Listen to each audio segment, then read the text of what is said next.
Hello dear students, welcome to KSM tutorial. आज आम दशम श्रेणी जीव विज्ञान बहिर एकादश अध्याय विश्व महामारी कोविड-19 और ताहार परिचालनार प्रश्नावली नंबर 12 रु 17 जाए आलोचना करिबा।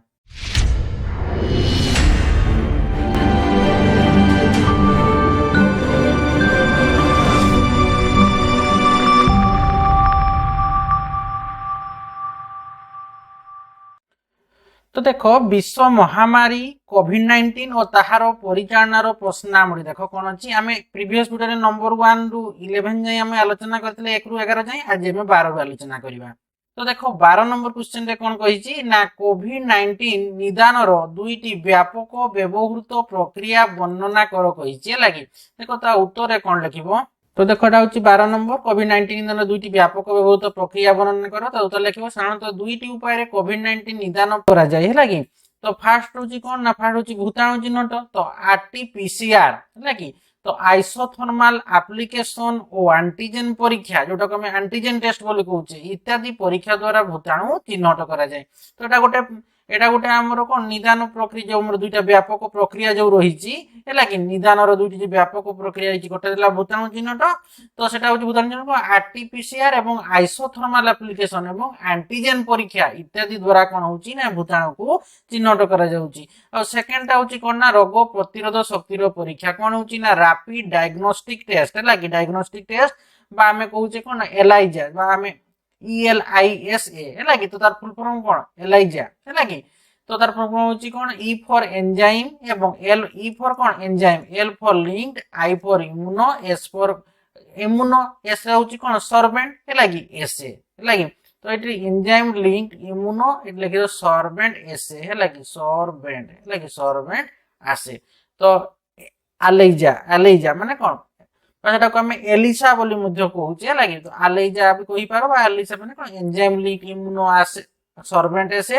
তো আউ তাপরে কোন না নিউট্রালাইজেশন টেস্ট ইত্যাদি দ্বারা হচ্ছে রোগ প্রতিরোধ শক্তির পরীক্ষা করা যায়। গোটা হচ্ছে রাপিড ডায়াগনস্টিক টেস্ট আলাইজা আউ হচ্ছে নিউট্রালাইজেশন টেস্ট ইত্যাদি দ্বারা হচ্ছে কোন আমি রোগ প্রতিরোধ শক্তির আমি পরীক্ষা করি থাউ বা করা যাই থাকে। তো এই আমার 12 নম্বর কোশ্চেন। 13 নম্বর কোশ্চেন দেখো কোন আছে না ভারতরে দেখা যাইতিবা কোভিড-19 র বিভিন্ন লহরর এক বিবরণী দিও কহিছি। দেখো তা উত্তরে কোন লিখিব। দেখো এটা হচ্ছে 13 নম্বর কোশ্চেন লাগে। তো উত্তর লেখো ফার্স্ট পয়েন্টে না 2020 মার্চ মাসরু সেপ্টেম্বর মাস পর্যন্ত অবধিকু ভারতরে কোভিড-19 র প্রথম লহর ধরা যায়। 2020 মার্চ রে আম দেশরে মাত্র 110 জন কোভিড-19 রোগী ଥିଲେ এবং মাত্র 2 জন মৃত্যুবরণ କରିଥିଲେ। সেকেন্ড পয়েন্ট লিখব 2020 এপ্রিল 15 কু রোগী সংখ্যা 12,000 কু বঢ়িলা এবং মৃত্যু সংখ্যা 320 হলা। সেপ্টেম্বর কু সংক্রমণ শিখরে সেপ্টেম্বর রে হেলা কি সংক্রমণ কু কোন সংক্রমণটা শিখরে পৌঁছি কোন হলা না দৈনিক পাখাপাখি 90,000 রোগগ্রস্ত হলে ଏହା ପରେ ক্রমশ সংক্রমণ হ্রাস পাইলা। এইতলা নম্বর 2। থার্ড নম্বর ভিতরে লিখিব প্রথম সংক্রমণ শিখর অবস্থা প্রাপ্ত হেবার ঠিক 6 মাস ব্যবধাନରେ অর্থাৎ 2021 মার্চ মাস মধ্যভাগକୁ ଆମ ଦେଶରେ କୋଭିଡ-19 ର ଦ୍ୱିତୀୟ ଲହର ଆରମ୍ଭ ହେଲା। ଏହି ସଂକ୍ରମଣ ପାଇଁ ଡେଲ୍ଟା ନାମକ କୋଭିଡ-19 ର ଭିନ୍ନ ରୂପ ଦାୟୀ। ତାପରେ ଦେଖ ଆଇଭି ରେ ଲେଖବ କଣ ନା ପ୍ରଥମ ଲହର ଘଟାଇଥିବା କୋଭିଡ-19 ଭୂତାଣୁର ସଂକ୍ରମଣ ହାର 2.5 ହୋଇଥିବା ବେଳେ ଡେଲ୍ଟା ଭିନ୍ନ ରୂପର ସଂକ୍ରମଣ ହାର 3.5 ରୁ 4 ଥିଲା। ତେଣୁ ଏହି ଦ୍ୱିତୀୟ ଲହରର ଶିଖର ଅବସ୍ଥା ଛୁଇଁଲା ବେଳକୁ ଅର୍ଥାତ୍ କେବଳ ଏପ୍ରିଲ 9 ଦିନ ହେଲା କି ସମଗ୍ର ଭାରତରେ ପ୍ରାୟ 1,44,829 ଜଣ ସଂକ୍ରମିତ ହୋଇଥିଲେ। ଏହାପରେ ସଂକ୍ରମଣ ହାର କ୍ରମଶଃ ହ୍ରାସ ପାଇଲା। বি নম্বর পয়েন্ট লিখব 2021 নভেম্বর শেষ সপ্তাহକୁ কোভিড-19 ର ଭିନ୍ନ ରୂପ ଅମରିକନ ଦ୍ୱାରା ତୃତୀୟ ଲହର ଆରମ୍ଭ ହେଲା। ଏହି ଭେରିଏଣ୍ଟଟି ପ୍ରଥମ ଲହର ଘଟାଇଥିବା ଡେଲ୍ଟା ଭେରିଏଣ୍ଟ ଠାରୁ 4.2 ଗୁଣ ଅଧିକ ସଂକ୍ରମଣଶୀଳ ଥିଲା। ତାପରେ ଦେଖ ଭିଆଇ ନମ୍ବର ପଏଣ୍ଟରେ କଣ ଲେଖବ। ভিআই নম্বর পয়েন্ট লিখব তৃতীয় লহরর শিখর অবস্থা 2022 র জানুয়ারি মাসরে আসছিলা। ସେହି ଦିନରେ 3,47,254 ଜଣ ରୋଗୀ ସଂକ୍ରମିତ ହୋଇଥିଲେ। ପୁନର୍ବାର ଏହି ବ୍ୟାଧିର ଲହର ଅନ୍ୟ ସଂକ୍ରମଣଶୀଳ ଭେରିଏଣ୍ଟ ଦ୍ୱାରା ଆସିପାରେ। ତାପରେ ଦେଖ 13 নম্বর গলা। 14 নম্বর কোশ্চেন দেখো কোন ଅଛି না 14 নম্বর কোশ্চেন ଅଛି ଦେଖ ଭାରତରେ କୋଭିଡ-19 ବିପର୍ଯ୍ୟୟର ପରିଚାଳନା କିପରି କରାଯାଇଥିଲା। ता उत्तर देख कौन लिख 14 नंबर लगी। तो फास्ट पॉइंट रे कौन लिखबो ना भारत सरकार कोविड-19 को 2020 मार्च मासरे जातीय विपर्यय घोषणा करथिले। सेकंड पॉइंट लिखबो अन्य देश गुड़िक परि भारत रे संक्रमितों संस्पर्श रे आसीथिबा व्यक्तिंकर निरूपण सामाजिक दूरता व्यापक मास्क पिंधिबा नियमित हाथ धोइबा एवं कौनसी व्यक्ति निज परिवार व्यतीत अन्य सह मिलामिश न करिया पई निर्देशावली दिया गला। थर्ड पॉइंट लिखबो कोविड संक्रमण को रोकिया पई 2020 मार्च मास 25 तारिख रु लॉकडाउन आरंभ होई ताहा मई मास हैला कि मे मास मई मास 31 तारिख पर्यंत बलवत्तर रहिला। नियम उल्लंघनकारी पई कड़ाकड़ी दंड विधान व्यवस्था होइतिला। आईवी नंबर पॉइंट लिखबो एही समय रोगी संख्या अनुसार समग्र देश को ग्रीन जोन रेड जोन और ऑरेंज जोन रे विभक्त करा जाइतिला। स्थानीय संक्रमण अनुसार अति संवेदनशील अंचल को कंटेनमेंट जोन घोषणा करागला। बीन नंबर पॉइंट लिखबो 2020 जनवरी शेष भाग रे विदेश रु भारत को आसुतिबा प्रत्येक विमान यात्रींकर थर्मल स्क्रीनिंग व्यवस्था करागला। मार्च 25 तारिख रु बेसामरिक यात्रीवाही विमान चलाचल को अनिर्दिष्ट काल पई सरकार बंद करथिले। एथिला 14 नंबर क्वेश्चन। तार 15 नंबर क्वेश्चन देख कोन अछि ना ओडिसा रे कोविड-19 विपर्यय परिचालन रो एक विवरणी दियो कहिछि। देखो ता उत्तर रे कोन लिखिबो ता होछि 15 नंबर क्वेश्चन रो उत्तर फास्ट पॉइंट लिखबो 2020 मार्च 13 तारिख दिन ओडिसा रे कोविड-19 रोगी आदौ नथिले मध्य सही दिन रु ओडिसा सरकार कोविड-19 परिचालन पई कार्यपंथा ग्रहण करिथिले।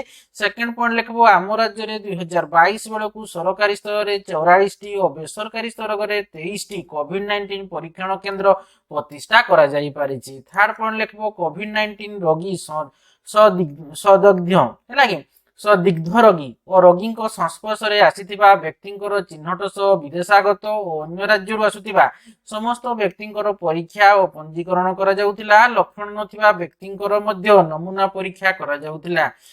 आईवी नंबर पॉइंट लिखबो राज्य रे स्वास्थ्य सेवा सह प्रत्यक्ष और परोक्ष भावे संश्लिष्ट बहु व्यक्ति विशेषण को उपयुक्त तालीम और प्रोत्साहन दिया जाई विपर्यय नियंत्रण रे नियुक्त करा जाइतिला।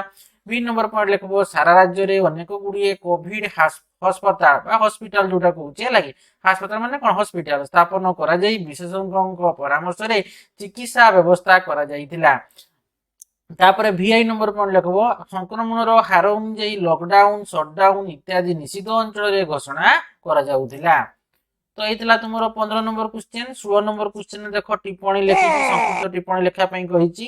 तो देखो ए नंबर पूरा देखो तुम रहिछि कोन ना ए नंबर पूरा लास्ट यू नंबर जाय अछि हैला कि तो संक्षिप्त टिप्पणी सब लेखा पई कहै। तो फास्ट रे कोन अछि देखो विश्वव्यापी महामारी ता विषय रे हम संक्षिप्त टिप्पणी लेखिबा। देखो ता उत्तर केनति देखो तो रहिला एला 16 नंबर टिप्पणी। तो फास्ट होछि हमर विश्वव्यापी महामारी। तो फास्ट पॉइंट लेखबो विश्व स्वास्थ्य संगठन रो घोषणा अनुसार व्यापक अंचल रे द्रुतरू द्रुततर भावे गोटिए रोगर वृद्धि होउतिले ताहाकू सर्वव्यापी रोग बा विश्वव्यापी रोग विश्वव्यापी महामारी रोग बोली कुहा जाय हैला कि। तापर सेकंड पॉइंट लिखबो एही रोगटी तीव्र गति रे व्यापु थाए प्रत्येक दिन ताहार पूर्व दिन अपेक्षा अधिक संख्या रे व्यक्ति को आक्रांत करू थाए। थर्ड नंबर पॉइंट लिखबो एही रोग कारकटी व्यापक अंचल रे विस्तार लाभ करी बहु देश और ताहार अधिवासी मान को खूब कम समय रोगग्रस्त करि थाए। उदाहरण होउची होइजा प्लेग बसंत इन्फ्लुएंजा कोविड-19 इत्यादि। एतला विश्वव्यापी महामारी। तो बी रच कोन ना H1N1 भूताणु रो संक्रमण। तो देखो ता विषय में संक्षिप्त टिप्पणी लिखिबा। तो देखो एटे रहिला बीटा H1N1 भूताणु रो संक्रमण। तो फास्ट पॉइंट लिखबो इन्फ्लुएंजा एक घातक महामारी उदाहरण अटे। अष्टम शताब्दी रु आरंभ होई विभिन्न समय से गुडी को एशियन फ्लू बा में स्वानिश फ्लू जोटा कमे कोजे एशियन फ्लू कमा स्वानिश फ्लू कमा स्वाइन फ्लू तापरे फ्लू पैंडेमिक प्रभृति भाव रे नामित करा जाईची। एही रोगर कारण होची H1N1 भूताणुर विभिन्न रूप जथा H3N2 H2N2 इत्यादि। सेकंड पॉइंट लिखबो रोगटीर आविर्भाव ठारू आज पर्यंत विभिन्न पर्याय रे रोगग्रस्त होई अति कम रे 5 कोटी रु अधिक लोक मलेणी केवल स्वानिश फ्लू हैला कि केवल स्वानिश फ्लू हैला कि केवल स्वानिश फ्लू और एशियन फ्लू द्वारा सारा विश्व में प्राय 40 कोटी रु अधिक लोक मरिछंती। स्वानिश फ्लू द्वारा सारा विश्व में प्राय 1/3 लोक संक्रमित होइछंती। तापर देखो सी रे अछि प्लेग रोगर बाहक तो ता विषय संक्षिप्त टिप्पणी लिखिबा देखो प्लेग रोगर बाहक फास्ट पॉइंट लिखबो प्लेग को बीजाणु जनित रोग अटे एही रोगर कारक हेउची वार्सेनिया पेस्टिस हे लागी आर्सेनिया हे लागी पेस्टिस एक प्रकार रक्त शोषा माछी द्वारा एही रोग व्यापी थाए सेकंड पॉइंट लिखबो प्लेग रोग द्वारा आक्रांत मूषा को रक्त शोषा माछी हे लागी जोटा हम इंग्लिश कहूचे फ्लू बोली कहूचे हे लागी तो कामुडीबा फल रे प्लेग बीजाणु लगे तो कौन हुए ना प्लेग बीजाणु फ्ली शरीर रे कौन फ्ली है लगे रक्त शोषा माछी को फ्ली कहूँ तो से फ्ली शरीर रे कौन करे प्रवेश करे यही संक्रमित फ्ली जेते बळे सुस्थ मनुष्य को कामुडे प्लेग बीजाणु सुस्थ मनुष्य शरीर को जाई प्लेग रोग सृष्टि करे बुझीला तापर देखो डी रे अछि कोन ना कोरोना भूताणु रो वर्गीकरण अछि तो तबी संक्षिप्त टिप्पणी लिखिबा तो देखो डी रो कोरोना भूताणु रो वर्गीकरण फास्ट पॉइंट लिखबो कोरोना भूताणुटी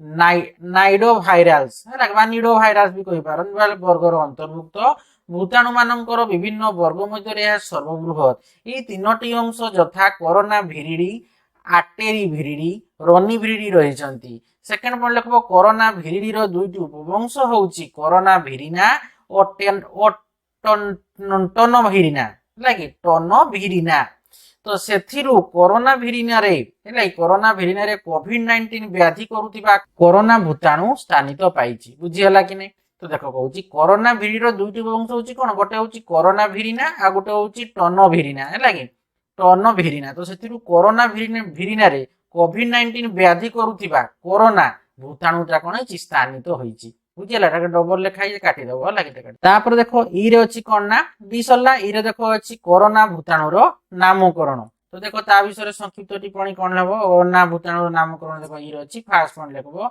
1968 मसिया रे कोरोना भूताणु प्रथम करी लोकलोचन को आसीतिला निडो भिरालेस वर्ग रे भूताणुटी अंतर्भुक्त सेकंड पॉइंट लेखबो लैटिन शब्द कोरोना रो कोरोना भूताणु नाम आसीची कोरोना रो अर्थ मुकुट जॉन आलमीडा और डेविड टाइरेलेम को द्वारा कोरोना भूताणु रो नामकरण होइतिला और सेमाने प्रथम करी मानव कोरोना भूताणु अध्ययन करितिले थर्ड पॉइंट लिखबो इलेक्ट्रॉन माइक्रोस्कोप रे कोरोना भूताणु रो पृष्ठभाग रे विशेष धৰণৰ स्फीत कंटा भଳି अंश गुडी को सूर्यंकर कोरोना मंडल परि देखा जाय एही नाम को International Committee on Taxonomy of Viruses जोटा को हमें तर आईसीटीवी हैला कि तो ये आईसीटीवी रो फुल फॉर्म कोन I for International C for Committee on हैला कि T for Taxonomy of V for Viruses बुझियला द्वारा 1971 रे ताकू ग्रहण करा जाईतिला तापरे आईवी नंबर पॉइंट लिखबो 2002 मसिया रे प्रथम करी चीन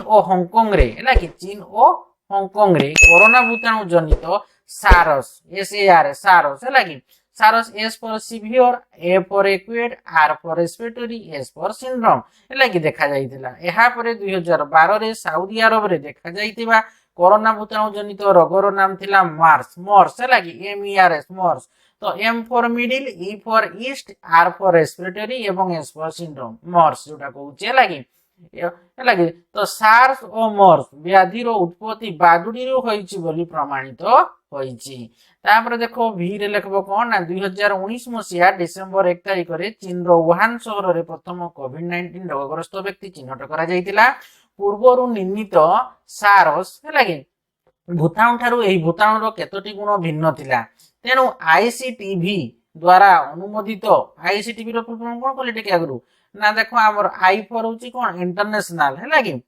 तो देखो हमर এই যে 2020 मसिया फेब्रुआरी मास 11 तारिख रे हमर आईसीटीवी हैला कि आई फॉर कोन ना International C for Committee on T for Taxonomy of for of V for कोन वायरस तेनु आईसीटीवी हैला कि तार फुल फॉर्म टा लेखिया पई परीक्षा एग्जाम रासी ताय तुम मन रखिथिबो तो यार नामकरण कोन करथिले ना कोविड-19 गले तेनु कोविड-19 नामकरण के करथिले ना हमर 2020 मसिया फेब्रुआरी मास 11 तारिख रे आईसीटीवी करथिले हैला कि द्वारा से होइतिला कारण ताहार पूर्ववर्णित सारस और मर्स है लगी कोरोना भूताणु सह जीनीय संपर्क रही देखो एसएआरएस सारस मान कोन कहली टिके आगरु है लगी तो देखो जो हमर जो रहिला सारस एसए कोन हला आरएस एस फॉर कोन कहली सारस जो एस फॉर होची हमर severe A for acute R for होची हमर रेस्पिरेटरी एस फॉर सिंड्रोम तो सारस आसीगला। अब देख मर्स MERS मर्स एम फॉर कौन है ना मिडिल एवं ई फॉर होची ईस्ट आर फॉर होची रेस्पिरेटरी आउ एस फॉर होची सिंड्रोम बुझियला कि तेणु सार्स टा मन रखबो तार फुल फॉर्म एवं एई मार्स टा फुल फॉर्म मन रखबो तेणु एई सार्स ओ मार्स कोरोना भूताणु सह जिनियो संपर्क रहितला तेणु विश्व स्वास्थ्य संगठन WHO रो फुल फॉर्म पड़े वर्ल्ड हेल्थ ऑर्गेनाइजेशन द्वारा से नाम ग्रहण करागला और 2020 मार्च 11 तारिख में कोविड-19 रोग को विश्वव्यापी महामारी भाव घोषणा करागला। तो देखो ई गला एप रे अछि कोन देखो सारस कोव अछि हैला कि तो तार विषय में संक्षिप्त टिप्पणी लिखिबा। तो देखो एप रे अछि सारस कोव तो फर्स्ट पॉइंट लिखबो 2002 मसिया प्रथम करी चीन और हांगकांग रे कोरोना भूताणु जनित सारस हैला कि S SARS S for severe A for acute R for respiratory S for syndrome बादा को हम उड़िया रे कहूचे कोन ना severe acute respiratory syndrome Odia कोन ना तीव्र सांघातिक श्वासतंत्र प्रदाह व्याधि देखा जायतिला। सेकंड पॉइंट लेखो चीन रो गुआंगडोंग राज्य रे ही व्याधि आरंभ होइतिला सेही समय रे पाखा पाखी 8098 जन रोगग्रस्त होइतिले एवं सेति मध्यरु 714 जन मृत्युवरण करितिले। थर्ड पॉइंट लिखबो खूब कम समय रे सारस व्याधि दक्षिण पूर्व एशिया और कनाडा को व्यापीथिला तेबे केवल रोगी सहित सुस्थ लोकर प्रत्यक्ष संपर्क जोगु व्याधिटी संक्रमित होउतिबारु एहाकु सहजरे प्रतिरोध करा जाई परिला फଳରେ ଏହା କାଳକ୍ରମେ ଏକ ସ୍ଥାନିତ ରୋଗ ହୋଇଗଲା। ଆଇଭି ନମ୍ବର ଲେଖବ ସାରସ ବ୍ୟାଧିର ଉତ୍ପତ୍ତି ବାଦୁଡିର ହୋଇଛି ବୋଲି ପ୍ରମାଣିତ ହୋଇଛି। ଏତଦ୍ ବ୍ୟତୀତ ଏକ ମଧ୍ୟବର୍ତ୍ତୀ ପୋଷକ ମାର୍ଜାର ଜାତିର ବିରାଡ଼ି ପରଜୀବୀ ବା ସିଭେଟୁ ସାରସ ମଣିଷକୁ ସଂକ୍ରମିତ ହୋଇଥିଲା। ତାପରେ ଅଛି ଜିରେ ଦେଖ ମର୍ସ କବ୍ ଅଛି ମର୍ସ କବ୍ तो देखो ता विषय में लिखा मर्स कब तार संक्षिप्त टिप्पणी देख जीरो अच्छी। तो फास्ट पॉइंट लिख 2003 मसीह सारस महामारी को नियंत्रण कर 10 वर्ष पर अर्थात 2012 मसीहा बेलू मध्यप्राच्य रे मर्स कब है कि MERS M for middle E for East एवं आर फॉर रेस्पिरेटरी एवं एस फॉर सिंड्रोम कब मध्यप्राच्य श्वास व्याधि कभर आविर्भाव घटी। सेकेंड पॉइंट लिखबो एहा द्वारा बहु प्रकार श्वासजनित संक्रमण देखा जाइतिला। प्राथमिक अवस्था मृत्युहार पाखापाखि 50% थिला तेबे कौनसी कारणरू 2014 पर व्याधिटी अधिक प्रभावशाली होई पारला नाही ओ क्रमे एक स्थानित रोग रे परिणत हैला। थर्ड पॉइंट लिखबो मर्स हैला कि कब हैला कि मर्स कब उत्पत्ति बादुडीरो होईची बोली प्रमाणित होईची। एतद व्यतीत एक मध्यवर्ती पोषक मध्यप्राच्य अटरू यह मनीष शरीर में प्रवेश कर व्याधि कारण होता मात्र एगुड़िकर संक्रमणशीलता अपेक्षाकृत न्यून थिला। तो ये जी नंबर तापर देख एच मोरस्कोप एच रे अछि देख लक्षण विहीन बाहक ता विषय में संक्षिप्त टिप्पणी लिखिबा। तो देख लक्षण विहीन कारक बाहक तो देखो फास्ट पॉइंट कौन लिखबो ना कोविड-19 भूताणुटी केवल पीड़ित व्यक्ति नुहे बरं लक्षण विहीन बाहक द्वारा अनायास संक्रमित होई पारे। सेकेंड पॉइंट लिखबो लक्षण विहीन बाहक रे रोगर कोनोसी लक्षण परिदृष्ट होई न थाए अर्थात सेही बाहक जनक सुस्थ सबल थाए एवं निजर दैनंदिन कार्य स्वाभाविक भावे जारी रखि थाए। थर्ड पॉइंट लिखबो एही लक्षण विहीन बाहक मानक द्वारा कोविड-19 रोगटी खूब कम समय रे समस्तको अजाणतरे सारा पृथ्वी रे व्यापी गला। तो एच गला आई रे देखो कौन अच्छी कोविड-19 रो गठन अच्छी देखो ता विषय में लिखिबा। तो देखो कोविड-19 रो गठन फास्ट पॉइंट लिखबो कोरोना भूताणु गुड़िक गोलाकार व्यास 60 रु 140 नानोमीटर भूताणुटीर अनुवंशीय पदार्थ एक कुंडली युक्त आरएनए द्वारा गठित ताहाकू न्यूक्लियो कैप्सिड कहा जाए।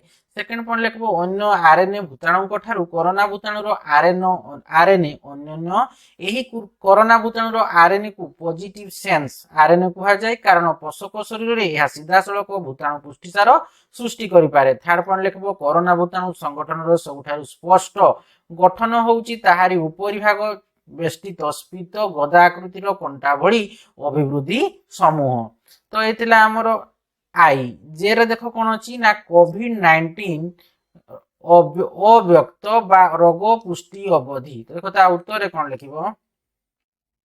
जेरे लाइक कोविड-19 अव्यक्त बा रोग पुष्टि अवधि तो फास्ट वन लिखबो कोविड-19 भूताणु जीवन चक्र रो तृतीय अवस्था होची अव्यक्त अवधि या भूताणु रो प्रवेश परवर्ती अवस्था। सेकंड पॉइंट लिखबो एही समय रे भूताणु रो आरएनए को स्वाधीन संक्रमणशील पदार्थ भाबे कोष मध्य रे कार्य आरंभ करे फल रे केवल भूताणु को आरएनए सृष्टि हुए एहा द्वारा पोषक कोषर कार्य क्षमता संपूर्ण भाबे लोप पाए। थर्ड पॉइंट लिखबो मनुष्य शरीर रे कोविड-19 भूताणुर प्रवेश और ताहार लक्षण प्रकाशर अवधि 1 रु 5 दिन अति बेसी 14 दिन अटे। एहाकु रोग पुष्टि अवधि बा आमे जोटा इंग्लिश रे कहउचे इनक्यूबेशन पीरियड बा अव्यक्त अवधि लाटेंट पीरियड बोली कहा होउचे लागी। तो जे गला के रे देखो कोन अछि ना साइटोकाइनिन स्ट्रॉम अछि। के रे देखो कोन साइटोकाइनिन स्ट्रॉम तो ता विषय में संक्षिप्त टिप्पणी लिखिबा। साइटोकाइनिन स्ट्रॉम फर्स्ट पॉइंट लिखबो मनुष्य शरीर रे कोविड-19 भूताणुर प्रवेश और ताहार लक्षण प्रकाशर अवधि 1 रु 5 दिन अति बेसी 14 दिन होइता। एहाको कोविड-19 भूताणुर रोग पुष्टि अवधि बा अव्यक्त अवधि कहा जाय। सेकंड पॉइंट लिखबो एही समय मध्य रे संक्रमित व्यक्तिटीर रोग प्रतिरोधक क्षमता खूब भाराक्रांत हुए और अम्लजान भावरु अवरुद्ध फुसफुस कोष गुड़िक स्वाभाविक भाव कार्य करि पारंती नहीं। याको फुसफुस कोषर झड़ बा साइटोकाइनिन स्ट्रॉम बोली कहा जाय थाय। थर्ड पॉइंट लिखबो एहा द्वारा रोगीर फुसफुस कार्य करे नहीं अम्लजान दक्षता कमी जाए क्रमश फुसफुस नष्ट होई रोगीर मृत्यु अवश्यम्भी होई पड़े है कि। तापर देखो एल रे अछि कोविड-19 रो गौण लक्षण तो ता विषय में लिखबा। देखो तो देखो एल रे अछि कोविड-19 रो गौण लक्षण। फर्स्ट पॉइंट लिखबो ग्रसनी और सरपेटिका इत्यादि ऊपर श्वासनली संक्रमित होइतिले तंटी दरज लागे एवं सुखिला काश हुए। सेकंड पॉइंट लिखबो श्वासरुद्ध हेला परि लागे दीर्घ श्वास नै हुए नाही हालिया लागे मुंड बथा और ज्वर हुए। थर्ड लिखबो रोगी गंध और स्वाद बारी पारे नाही। आईवी रे लिखबो शरीर गंठी गुड़िक दरज हुए और रोगी मांसपेशी रे जंत्रणा अनुभूत हुए। तापरे भी रे लिखबो तरल झाड़ा हुए। तापरे वीआई रे लिखबो चर्म रे नाली दाग देखा जाए एवं हाथ और पाद नख स्वाभाविक रंग हराए। बी डबल आई रे लिखबो आंखी लाल पड़े और सेथिरु पानी बाहरे। एम रे देखो अछि कोविड-19 रो मुख्य लक्षण तो ता विषय देखो हम लिखिबा। एम रे अछि कोविड-19 रो मुख्य लक्षण तो फर्स्ट पॉइंट लिखबो ग्रसनी और सरपेटिका इत्यादि ऊपर श्वासनली संक्रमित होइतिले तंटी दरज लागे सुखिला काश हुए श्वासरुद्ध हेला परि लागे दीर्घ श्वास नै हुए नाही हालिया लागे मुंड बथा और ज्वर हुए रोगी गंध और स्वाद बारी पारे नाही ए सब साधारण लक्षण अटे।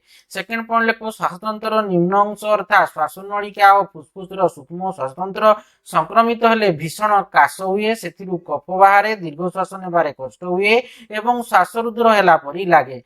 थर्ड पॉइंट लिखबो छाती रे कफ जमी जिबारु ताहा भारी लागे अति सांघातिक अवस्था रे शरीर रे अम्लजान स्तर कमी जाइतिबारु ओठर रंग नील होई जाए एवं निश्वास छाड़िला बेले को सं शब्द सुना जाए रोगी भलरे कथा कहि पारे नाही किंबा से अति व्यस्त होई पड़े।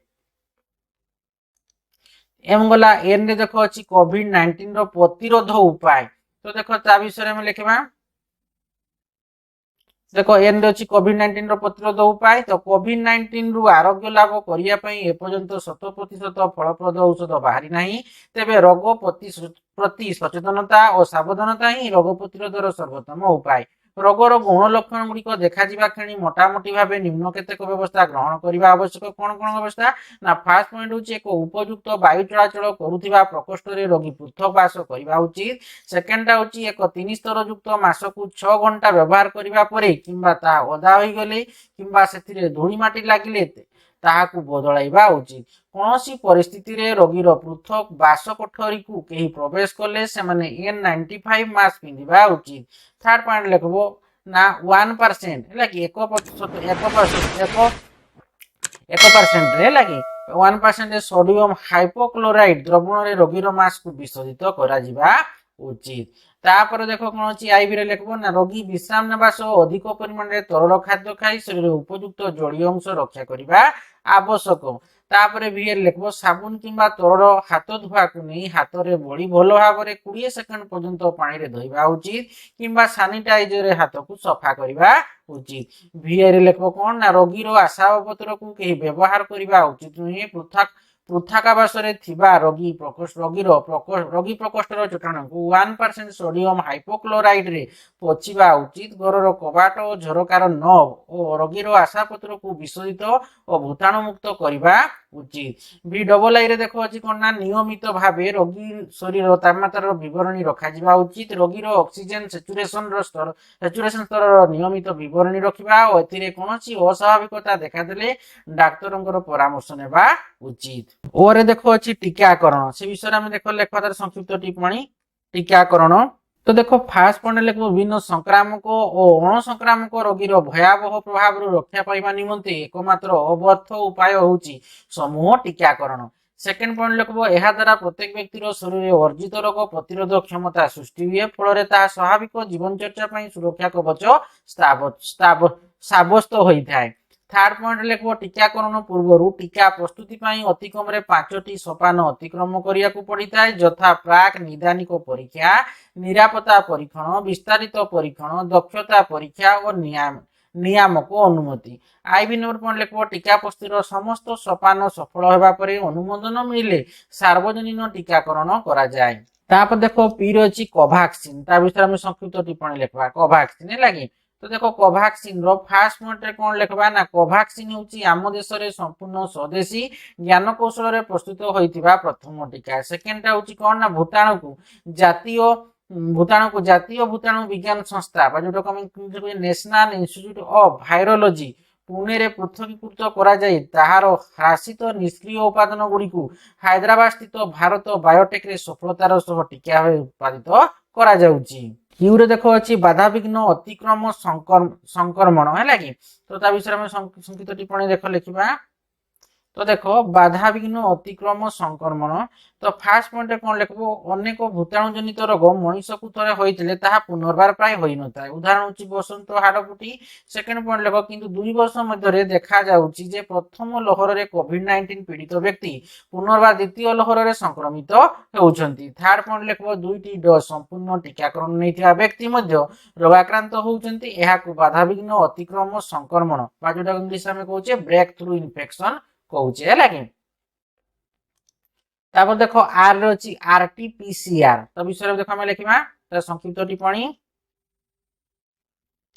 ଦେଖ RT-PCR ତ ଫାଷ୍ଟ ପଏଣ୍ଟ ରେ କଣ ଲେଖିବ ନା RT-PCR ପ୍ରଣାଳୀର ପୁରା ନାମ ହେଉଛି R ଫର ରିଭର୍ସ ଏବଂ T ଫର ହେଉଛି ଟ୍ରାନ୍ସକ୍ରିପ୍ଟେଜ ଏବଂ P ଫର ହେଉଛି ପଲିମରେଜ, C ଫର ହେଉଛି ଚେନ୍ ଏବଂ R ଫର ହେଉଛି ରିଆକ୍ସନ।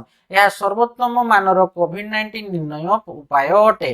ସେକେଣ୍ଡ ହେଉଛି ଏହି ପ୍ରଣାଳୀରେ ପ୍ରଥମେ ସଂଗୃହୀତ ସ୍ୱାବ ହେଲା କି ସ୍ୱାବକୁ କଣ କରେ ନା ସ୍ୱାବ ନମୁନାରୁ ଭୂତାଣୁର RNA ଟାକୁ ପୃଥକ କରାଯାଏ, ଏହାପରେ ରିଭର୍ସ ଟ୍ରାନ୍ସକ୍ରିପ୍ଟେଜ ଥିବା ଏକ ସ୍ୱତନ୍ତ୍ର ରାସାୟନିକରେ ସେହି ସଂଗୃହୀତ ସ୍ୱାବରୁ ପୃଥକୀକୃତ RNA କୁ ମିଶାଇ ଦିଆଯାଏ, ଏହା RNA ଅଣୁକୁ cDNA ରେ ପରିଣତ କରେ। ତାପରେ ଥାର୍ଡ ପଏଣ୍ଟ ରେ କଣ ଲେଖିବ ନା ସଂଗୃହୀତ ସ୍ୱାବରେ ହେଲା କି COVID-19 ର RNA ଥିଲେ ତାହା ଉଚ୍ଚ ତାପମାତ୍ରାରେ cDNA ଅଣୁକୁ ବହୁଗୁଣିତ କରେ। ଏହି ବହୁଗୁଣିତ ଅଣୁକୁ କମ୍ପ୍ୟୁଟର ସ୍କ୍ରିନରେ ଗ୍ରାଫ ଆକାରରେ ଦେଖାଯାଏ, ଏହା ଦ୍ୱାରା ବ୍ୟକ୍ତି କୋଭିଡ ପଜିଟିଭ ଅର୍ଥାତ କୋଭିଡ ସଂକ୍ରମିତ ନିର୍ଣ୍ଣିତ ହୁଏ। IV ନମ୍ବର ପଏଣ୍ଟ ଲେଖିବ ସ୍ୱାବ ନମୁନାରେ COVID-19 ର RNA ନଥିଲେ ପରିଣାମ ନେଗେଟିଭ ଆସେ ଓ ସଂଶ୍ଳିଷ୍ଟ ବ୍ୟକ୍ତି କୋଭିଡ ମୁକ୍ତ ଥାଏ। ରୋଗ ଲକ୍ଷଣ ଦେଖାଯିବାର 7 ଦିନ ମଧ୍ୟରେ ଏହି ପରୀକ୍ଷା କରାଗଲେ ସଫଳତା ମିଳିଥାଏ। ତାପରେ ଦେଖ ଏସ ରେ ଅଛି ଆଣ୍ଟିଜେନ ନିଦାନ, ଦେଖ ତା ବିଷୟରେ ଟିକେ ଲେଖିବା ଆଣ୍ଟିଜେନ ନିଦାନ କଣ ସଂକ୍ଷିପ୍ତ ଟିପ୍ପଣୀ ହେଲା କି ତ ଦେଖ ଏସ ରେ ଅଛି ଆଣ୍ଟିଜେନ ନିଦାନ। ଫାଷ୍ଟ ପଏଣ୍ଟ ଲେଖିବ କଣ ନା ଏହି ପରୀକ୍ଷା ପାଇଁ ଏକ ସଂଗ୍ରହ ନଳୀରେ ବଫର ହେଲା କି ଦ୍ରବଣ ଯୋଗ କରାଯାଏ, ଯେମିତି ବଫର ସଲ୍ୟୁସନ ବୋଲି କହୁଛି ଇଂଲିଶରେ ହେଲା କି। ଏହାପରେ ନାକସନ୍ଧିର ସ୍ୱାବ ନିଆଯାଇ ସେହି ବଫର ଦ୍ରବଣରେ ମିଶାଇ ଦିଆଯାଏ। ସେକେଣ୍ଡ ପଏଣ୍ଟ ଲେଖିବ ସେହି ମିଶ୍ରଣରୁ ମାର୍ଗଦର୍ଶିକା ଅନୁସାରେ 2 କିମ୍ବା 5ଟି ବୁନ୍ଦାକୁ ଏକ ପରୀକ୍ଷଣ ପାତ୍ର ହେଲା କି ଯୋଉଟା କଣ କରେ ପରୀକ୍ଷଣ ପାତ୍ରର ଗର୍ତ୍ତ ଭଳି ଅଂଶରେ ଯୋଗ କରାଯାଏ। 15 ମିନିଟ ପରେ ସ୍ୱାବ ନମୁନାଟି କୋଭିଡ ପଜିଟିଭ ବା ନେଗେଟିଭ ସୂଚନା ଦିଏ। ତାପରେ ଦେଖ ଟି ରେ ଅଛି କଣ ନା ଡେଲ୍ଟା ଜନିତ COVID-19 ର ଲହର, ତା ବିଷୟରେ ଦେଖ ଆମେ ଲେଖା ସଂକ୍ଷିପ୍ତ ଟିପ୍ପଣୀ। ତ ଦେଖ ଟି ରେ ଯୋଉଟା ଅଛି ଆମର ଡେଲ୍ଟା ଜନିତ COVID-19 ର ଲହର। ଫାଷ୍ଟ ପଏଣ୍ଟ ରେ କଣ ଲେଖିବ ନା 2021 ମାର୍ଚ୍ଚ ମାସର ମଧ୍ୟଭାଗକୁ ଆମ ଦେଶରେ COVID-19 ର ଦ୍ୱିତୀୟ ଲହର ଆରମ୍ଭ ହେଲା। ଏହି ସଂକ୍ରମଣ ଡେଲ୍ଟା ନାମକ COVID-19 ର ଭିନ୍ନ ରୂପ ଯୋଗୁଁ ହୋଇଥିଲା। सेकेंड पॉइंट लिखबो प्रथम लहर घटाइथिबा कोविड-19 भूताणुर संक्रमण हार 2.5 होइथिबा बेले डेल्टा भिन्न रूपर संक्रमण हार 3.5 रु 4 थिला। थर्ड नंबर पॉइंट लिखबो एही द्वितीय लहर शिखर अवस्था छुईला बेले को अर्थात केवल एप्रिल 9 तारिख दिन समस्त भारत रे प्राय 1,44,829 जन संक्रमित होइथिले। तापर देखो यूरे अछि उद्वेगजनक भिन्न रूप। देखो ता विषय संक्षिप्त टिप्पणी में लिखबा। तो देखो यूरे अछि उद्वेगजनक भिन्न रूप। फास्ट पॉइंट लिखबो भूताणुर विभिन्न भिन्न रूपी मध्यरु केतेकरे क्षिप्र संचरण क्षमता रोगर तीव्रता अधिक तापमात्रा रे देखा जाय सेगुडी को उद्वेगजनक भिन्न रूप कहा जाय। सेकेंड पॉइंट लिखबो सेगुडी करे थिबा तीक्ष्ण कंटलिया पुष्टिसार पोषक कोष पुष्टिसार सहित सहबंधन क्षमता मात्राधिक परिमाण रे थाए। थर्ड पॉइंट लिखबो ए पर्यंत कोविड-19 रो 16टी भूताणु भिन्न रूप और केतेकरे डेल्टा एवं ओमिक्रॉन रो उप भिन्न रूप देखा गलानी। तन्मध्यरु कोविड-19 रो अल्फा बीटा गामा डेल्टा और ओमिक्रॉन को उद्वेगजनक भिन्न रूपर मान्यता दिया जाइछि। तो देखो तुम संक्षिप्त टिप्पणी ये सब थिला ए रु पूरा यू नंबर जाई 16 नंबर पूरा सरी गला 17 नंबर को जीवा 17 नंबर होची कोन पूरा शॉर्ट क्वेश्चन 17 नंबर रे लागे। तो देखो 17 नंबर देखो फास्ट B2 देखो कहिछि कोन 17 नंबर क्वेश्चन ने कहिछि प्रश्न गुडी करो दे जाइतिबा संभाव्य उत्तर गुडी को मध्यरु ठीक ठीक को बाछ कहिछि लागे। तो देखो B2 रे कहिछि केउटी एको भूताणु जनित रोग। तो ऑप्शन ए रे अछि हमरो मलेरिया, बी रे अछि पित्त ज्वर, सी रे अछि हइजा, डी रे अछि प्लेग। तो राइट आंसर कोन हबो हइजा होची गोटे कोन ना भूताणु जनित रोग। बुझियला कि नै। तापर देखो कोन अछि ए होची आंसर हइजा ता माने होची आंसर। तापर देखो B2 रे अछि बीजाणु जोगु केउ विश्व महामारी देखा जाइतिला। ए रे अछि सारस, बी रे अछि HIV, सी रे अछि कोविड-19, डी रे होची प्लेग। तेनु देखो बीजाणु जोगु हमर हेतिला कोन विश्व महामारी हेतिला ना ए प्लेग रो जोगु हेतिला। एटा बीजाणु जनित रोग प्लेग। तेनु हमर आंसर हबो कोन प्लेग। बुझियला कि नै। तेनु बीजाणु जोगु हमर प्लेग विश्व महामारी देखा जाइतिला। B3 देखो अछि केउ देशरु कोविड-19 उत्पत्ति लाभ करितिबा कुहा जाय। ए रे अछि चीन, बी रे अछि जापान, सी रे अछि अमेरिका, डी रे अछि ग्रेट ब्रिटेन। तेनु हमर जानि जे समस्ते ना चीन रु हमर आछि कोन कोविड-19 हितला हैला कि कोरोना वायरस जोटा हम कहूचे। तेनु चीन होछि कोन हमर आंसर। तेनु चीन देशरु कोविड-19 उत्पत्ति लाभ करितिबा कुहा जाय। आईवी रे देखो अछि केते मसिया रे कोविड-19 को विश्वव्यापी महामारी मान्यता मिलितिला। ए रे अछि 2018, बी रे अछि 2019, सी रे अछि 2020, डी रे अछि 2021। ता माने 2020 मसिया रे कोन होछि ना कोविड-19 को हमर कोन ला विश्वव्यापी महामारी बोली मान्यता मिलितिला। तापर देखो भी रे अछि केउ जीवटी सारस व्याधि रो मध्यवर्ती पोषक। ए रे अछि सिभेट, बी रे अछि पांगोलिन, सी रे अछि मूसा, डी रे अछि मଣିष। तेनु हमर को जीवटी ना सिभेट ए जीवटी होछि सारस व्याधि रो मध्यवर्ती पोषक। तेनु आंसर कोन हबो सिभेट हबो। आंसर हबो सिभेट। बुझियला कि नै। तापर देखो VI रे अछि केउ जीवकोटी कोविड-19 मध्यवर्ती पोषक मने करा जाय। तो देखो कोविड-19 सेटा कोन थिला सारस व्याधि थिला तो मध्यवर्ती पोषक सिभेट हला। किंतु देखो जे केउ जीवटी कोविड-19 मध्यवर्ती पोषक हला कोविड-19 हला माने की हबो ना पांगोलिन हि जीवो। तार आंसर कोन हबो पांगोलिन। तेनु पांगोलिन जीवटी कोविड-19 मध्यवर्ती पोषक मने करा जाय। पांगोलिन थिला सिभेट थिला मूसा थिला घुर थिला। तेनु हमर पांगोलिन हबो। पांगोलिन ता होची कोविड-19 मध्यवर्ती पोषक आ सारस व्याधि रो मध्यवर्ती पोषक होची सिभेट। एटा खाली मने रखो हला कंफ्यूज हो जिवो नै। बी डबल आई रो अछि देखो कोविड-19 अव्यक्त अवधि केते दिन 1 रु 5 दिन, 1 रु 7 दिन, 1 रु 10 दिन, 1 रु 14 दिन। तेबे कोन हबो 1 रु 14 दिन। तेनु कोविड-19 रो अवधि होची केते ना हमर 1 रु 14 दिन। 1 रु 14 दिन लागे। त बी ट्रिपल आई रे देखो कोन अछि ना कोविड-19 भूताणु रो अनुवंशीय पदार्थ रो गठन किपरि। ए रे अछि एक कुंडली युक्त आरएनए, बी रे अछि 2 कुंडली युक्त आरएनए, सी रे अछि एक कुंडली युक्त डीएनए, डी रे अछि 2 कुंडली युक्त डीएनए। तेनु राइट आंसर कोन हबो ना एक कुंडली युक्त आरएनए होछि कोन ना कोविड-19 भूताणु रो एक अनुवंशीय पदार्थ रो गठन। बुझियला कि नै। तेनु आंसर कोन हबो एक कुंडली युक्त आरएनए होछि कोविड-19 भूताणु रो अनुवंशीय पदार्थ रो गठन। तापर देखो भी ट्रिपल आई गला आईएक्स देखो कोन अछि जने संक्रमित व्यक्ति थारु हाराहारी केते जन को संक्रमण क्षमता कोविड-19 भूताणु रो थाए। ए रे अच्छी 1 बी रे अच्छी 2.2 सी रे अच्छी 3.5 रु 10 आउ डी रे अच्छी 14 तेणु एटा कौन हम ना जन संक्रमित व्यक्ति ठू हाराहारी 2.2 जन को संक्रमण क्षमता कोविड-19 भूताणु थाए तेणु आंसर कौन हम 2.2 ता देखो एक्स नंबर अच्छी केउठी कोविड-19 रो कहिची मुख्य लक्षण सुखिला काश मुंड बथा हालिया लागिबा छाती रे कफ जमीमा तेणु सुखिला काशटा होची हमर कोन कोविड-19 रो मुख्य लक्षण तेणु ये आंसर एक्स आई रे देखो अच्छी कोविड-19 रोगर अम्लजान संतुपिस्तर शतकड़ा केते तलकू आसिया विपज्जनक है कि तेणु केते आसो माने हमर ऑक्सीजन सैचुरेशन टा शतकड़ा केते तलकू आसिया विपज्जनक ना शतकड़ा हमर 92 रु 93 है कि तलकू आसीबा विपज्जनक तेणु ये होची हमर आंसर कोविड रोगर अम्लजान सैचुरेशन टा होची कोन और शतकड़ा 90 रु 92 रु 93 तलकू आसीबा विपज्जनक